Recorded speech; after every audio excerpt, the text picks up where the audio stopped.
तो बच्चों आज हम लोग जिस टॉपिक पर डिस्कशन करने वाले हैं वो टॉपिक कौन सा है? समांतर प्लेट संधारित्र की धारिता। ठीक है, यहाँ तक कल भी पढ़ चुके थे, समांतर प्लेट संधारित्र की धारिता पढ़ी थी कल। अब इसके आगे ध्यान देंगे क्या है, जब उसकी प्लेटों के बीच आंशिक रूप से परावैद्युत पदार्थ रखा हो। इसका मतलब क्या? समांतर प्लेट संधारित्र की धारिता तब ज्ञात करनी है जब उसकी प्लेटों के बीच कुछ हिस्से में परावैद्युत पदार्थ भी रखा हो। जैसे परावैद्युत पदार्थ क्या? कांच, मोम, कोई तेल आदि। तो समांतर प्लेट संधारित्र के बारे में तुम लोग परिचित हो। इसमें क्या होता है? दो प्लेटें होती हैं। हमने मान लिया एक समांतर प्लेट संधारित्र है जिसकी प्लेटें क्या क्या है? x और y। प्लेट x पे आवेश है +q और प्लेट y पे कितना है? -q।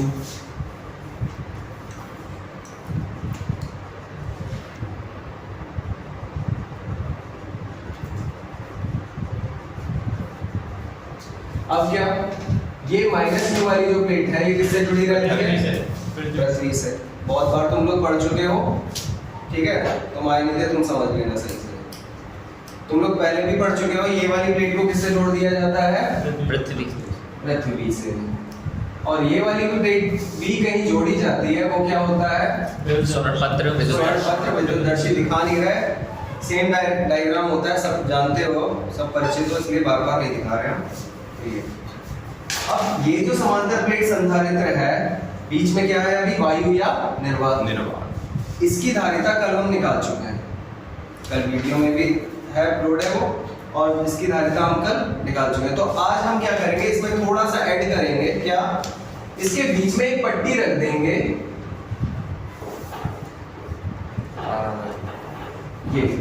ये कौन सी पट्टी है? परावैद्युत पदार्थ की पट्टी। ये एक परावैद्युत पदार्थ है, और परावैद्युत पदार्थ क्या हो सकता है? परावैद्युत पदार्थ, ठीक है, परावैद्युत पदार्थ की एक पट्टी रखी गई है। परावैद्युत पदार्थ क्या हो सकते हैं? कांच रख सकते हैं इसके बीच में, मोम रख सकते हैं, पैराफिन मोम होता है वो रख सकते हैं, या कोई और अन्य पदार्थ, कोई तेल वगैरह रखा जा सकता है बीच में। तो एक पट्टी रखी है, पूरे में नहीं रखा, एक पट्टी रखी है किसकी? परावैद्युत पदार्थ की। तब इसकी वैद्युत धारिता बतानी है हमें। अब इसकी वैद्युत धारिता बतानी है कि अब इसकी वैद्युत धारिता क्या हो जाएगी। C बराबर क्वेश्चन है, C बराबर होता है Q/V। तो ये धारिता जो है C, ये हमें फाइंड करनी है, धारिता C। तो C बराबर क्या होता है हमारा? Q/V। अब आवेश Q तो हमें नजर आ रहा है यहाँ पे, किस चीज की जरूरत रह गई? हाँ, तो हमारे सामने पहला क्वेश्चन जो है वो क्या फाइंड करना है? V। और V निकालने के लिए हमें पहले क्या चाहिए होगा? E, वैद्युत क्षेत्र। पहले क्या चाहिए होगा? E। तो अभी तो पहले इस डायग्राम को देखते हैं। ये समांतर प्लेट संधारित्र है, और इसकी प्लेटों के बीच जो दूरी है, समांतर प्लेट संधारित्र की प्लेटों के बीच जो दूरी है वो कितनी है? d। और इसकी दोनों प्लेटों का जो क्षेत्रफल है, प्रत्येक प्लेट का क्षेत्रफल कितना है? a। दोनों ही प्लेटों का क्षेत्रफल कितना है? a। और इन प्लेटों के बीच दूरी कितनी है? d। और पट्टी जो हमने रखी है परावैद्युत पदार्थ की, इसकी मोटाई कितनी है? d। सही है। तो अब यहाँ पे हमें दो चीजें ध्यान देनी होंगी। क्या? प्लेटों के बीच की जो दूरी है, दोनों प्लेटों के बीच की जो दूरी है, उन्हें दो तरीके से डिवाइड कर सकते हैं। ठीक है, किस तरीके से? प्लेटों के बीच दूरी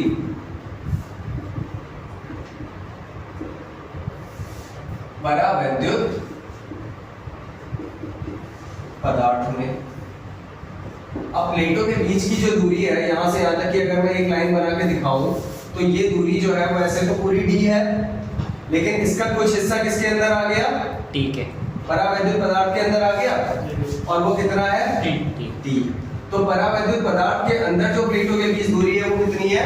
d है। ठीक है, और प्लेटों के बीच दूरी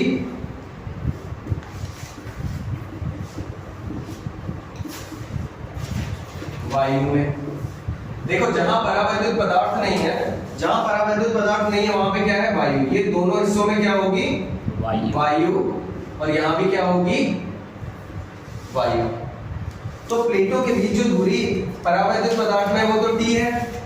अब वायु में भी तो दूरी होगी कुछ, ये हिस्सा वायु के अंदर आ रहा है, ये हिस्सा वायु के अंदर आ रहा है, तो इन दोनों को मिला के दूरी कितनी होगी बताओ?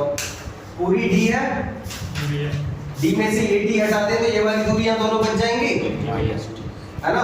तो वायु में प्लेटों के बीच दूरी कितनी हो गई? d minus t। ठीक है, वायु में कितनी दूरी हो गई? d minus t। अब वैद्युत क्षेत्र भी हमें दो हिस्सों में निकालना पड़ेगा। एक तो परावैद्युत पदार्थ के अंदर वैद्युत क्षेत्र होगा, उसे कह दिया हमने E डैश। परावैद्युत पदार्थ के अंदर वैद्युत क्षेत्र जो होगा उसे क्या कह दिया? E dash. और वायु, इन दोनों ही हिस्सों में वायु है और यहाँ पे कॉमन वैद्युत क्षेत्र होगा, एक समान वैद्युत क्षेत्र होगा, E यहाँ भी होगा और E ही यहाँ भी होगा। तो वायु के अंदर जो वैद्युत क्षेत्र है उसे हमने क्या माना? E।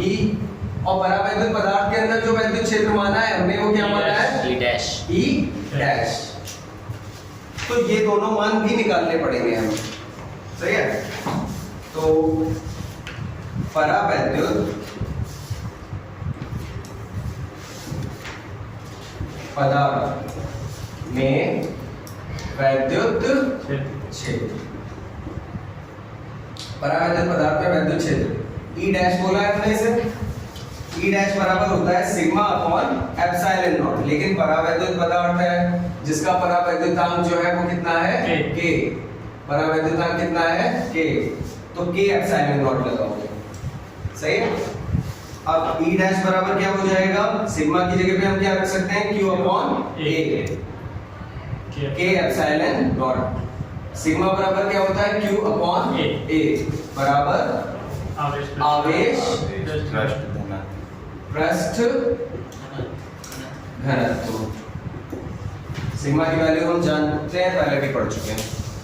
सही नहीं चल रहा है। तो E डैश आ गई। E डैश जो है वो वैद्युत क्षेत्र निकल के आ गया किसमें? परावैद्युत पदार्थ के भीतर। अब दूसरा, वायु में वैद्युत क्षेत्र, वायु में वैद्युत क्षेत्र जो है E वो निकालना है। तो E बराबर क्या होगा? अब यहाँ K नहीं होगा, sigma upon epsilon not. E वाले क्षेत्र में K नहीं है ना, तो इस वाले हिस्से में जो वैद्युत क्षेत्र होगा, ये जो मान दिखाए हमने, इसका मान क्या होगा? E बराबर सिग्मा अपॉन एप्सिलॉन नॉट। तो E बराबर क्या हो जाएगा? Q upon A epsilon not. चलो ठीक है, अभी ये नोट कर लो।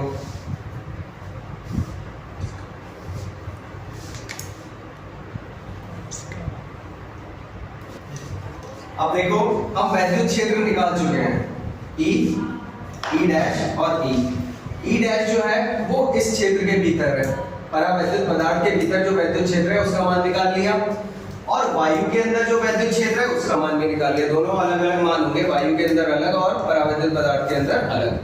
अब बस क्या निकालना है हमें, क्योंकि C बराबर होता है हमारा, आप लोगों को बताया है मैंने बार बार, C बराबर होता है Q अपॉन V, और V मिलता है हमें किससे? E से।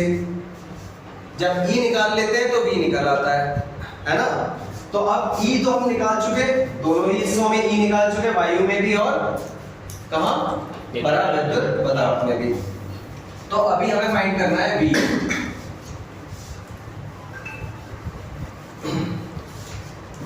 फाइंड करना है V, यानी कि प्लेटों के बीच विभवांतर,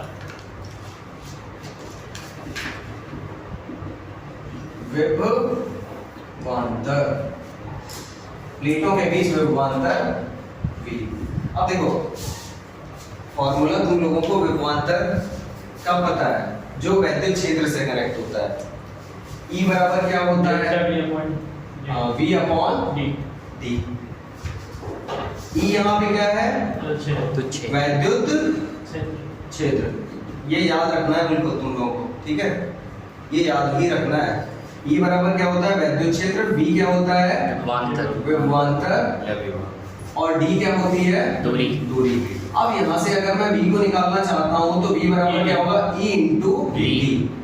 E का मतलब क्या हुआ? वैद्युत क्षेत्र। और D का मतलब क्या हुआ? वो दूरी जिसमें ये वैद्युत क्षेत्र फैला हुआ। अगर V निकालना है तो V बराबर क्या होता है? वैद्युत क्षेत्र गुणा वो दूरी जिसमें ये फैला है। ये हो गया वैद्युत क्षेत्र और ये हो गया दूरी। कौन सी दूरी? जिसमें ये वैद्युत क्षेत्र फैला है। तो अभी यहाँ पे हमें जो विभवांतर निकालना है V, उसमें क्या देखना पड़ेगा? पहली बात E।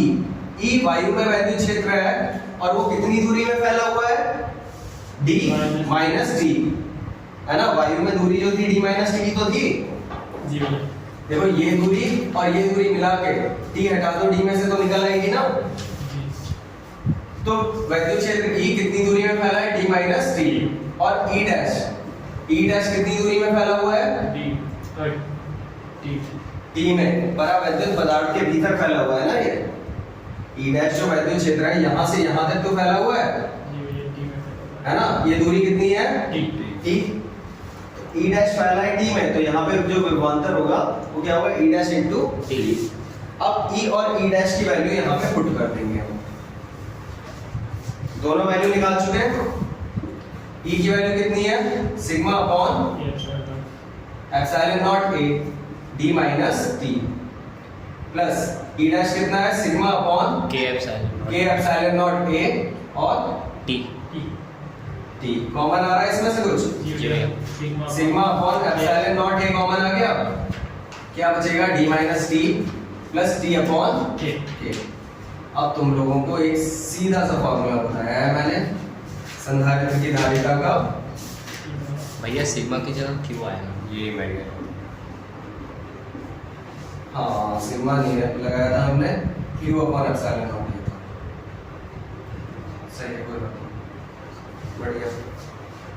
तो Q upon epsilon naught A हो गया ये। तो Q upon epsilon naught A D minus T plus T upon K। सही है, वेरी गुड। अब क्या काम तो हो चुका है, हमें V ही चाहिए होता है।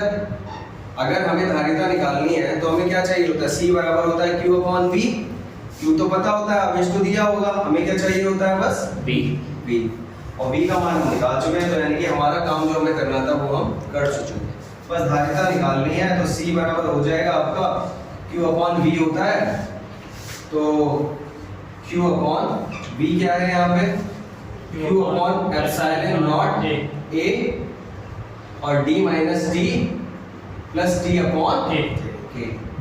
तो Q से Q हो जाएगा कैंसिल हमारा। C बराबर क्या हो गया? एप्सिलॉन नॉट A ऊपर चला जाएगा, नीचे है लेकिन ये ऊपर चला जाएगा, है ना? क्योंकि जो डिवाइड में है उसके डिवाइड में है, तो ऐसी चीजें ऊपर जाती हैं।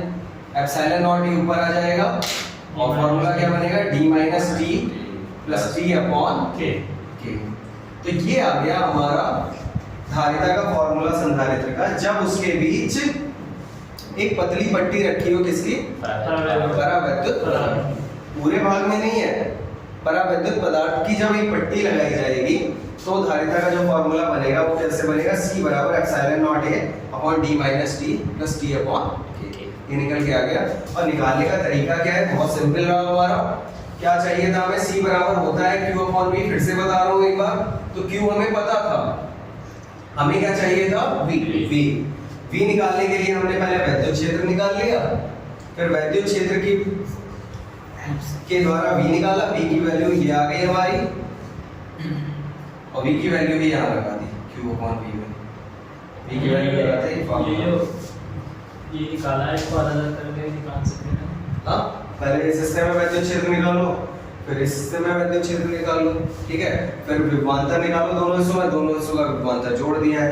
तो वो अलग अलग ना निकाल क्यों जोड़ा? क्योंकि अलग अलग निकालते तब भी जोड़ना पड़ता है। तो टोटली विभवांतर हमेशा, विभवांतर कैसी राशि है? अदिश राशि है। विभवांतर अदिश राशि है। जब भी टोटल विभवांतर निकालना होगा तो सबको जोड़ना पड़ता है। जो जिस साइन का हो उस साइन के साथ लगा देते हैं। एक पॉजिटिव हो तो पॉजिटिव लगाओगे, नेगेटिव है तो नेगेटिव लगाओगे। तो यहाँ पे भी हमने दोनों हिस्सों में विभवांतर निकाल के जोड़ना था। हमने दोनों हिस्सों में विभवांतर निकाल के जोड़ना था, तो हमने अलग अलग निकालने से अच्छा है इजी करने के लिए एक बार में निकाल दिया। तो इस तरीके से सिंपल मेथड में ये हो जाता है, ठीक है? और बहुत इंपॉर्टेंट है ये भी बोर्ड के मकसद से, तो अच्छे से तैयार कर लेंगे, ठीक है? ओके।